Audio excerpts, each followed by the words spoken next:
it's Karen Arndt with 360 Alberta, and today I'm in Mannville, joined by Kelly Konieczny. So welcome to our show. Thank you. So Kelly, why don't you tell us a little bit about yourself? So I am a wife and a mom. We live in Mannville, and I have 3 daughters. And I was born with polycystic kidney disease. So why don't you tell us a little bit about what that actually is? So it is a disease that progressively enlarges your kidney and covers them in cysts that are not removable. And it's hereditary. So you're born with it, and it just progresses as you age. So Kelly, why don't you tell us a little bit about what your day and weeks look like? Okay, so 2.5 years ago, I had to start dialysis.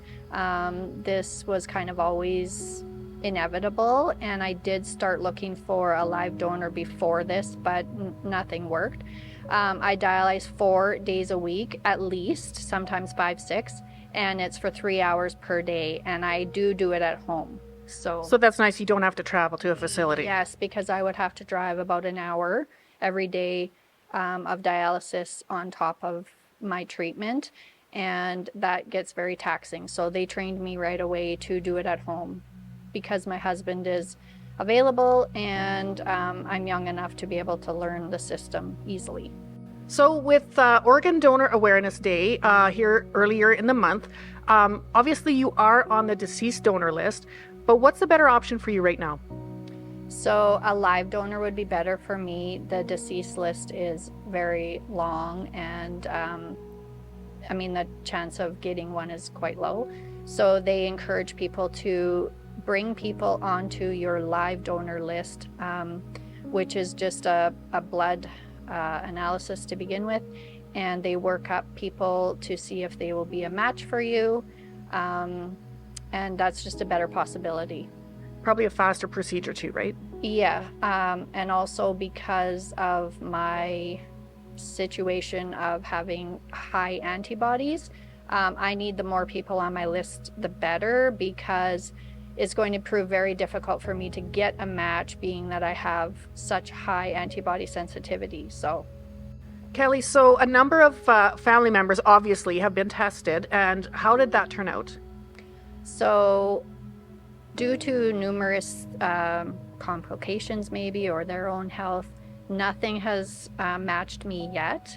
I have had multiple people, even strangers, community members, family members, get tested, and the possibility of them going on to be in a paired exchange is possible, and I have had some people do that. So we're working on that angle as well. It's just proving difficult because of my antibody sensitivities, and they say it is a needle in a haystack or even less. But it is possible. There has been people with my sensitivity matched, but it's just very rare. So Kelly, if people want to get involved and maybe get tested to see if they're a possible match for you, how can they do that? So I have a Facebook page. I also have a private email that people can email. And I am part of the North Clinic, which is in Edmonton. So I have a phone number for that, and an email for that as well. And you can always text me as well. I've had people use my text. Actually, somebody from Vilna texted me just a few days ago. So. Good. Well, thank you so much for joining us on 360, and we wish you all the best in finding a match for your kidney transplant. Thank you so much. For 360 Alberta, I'm Karen Arndt.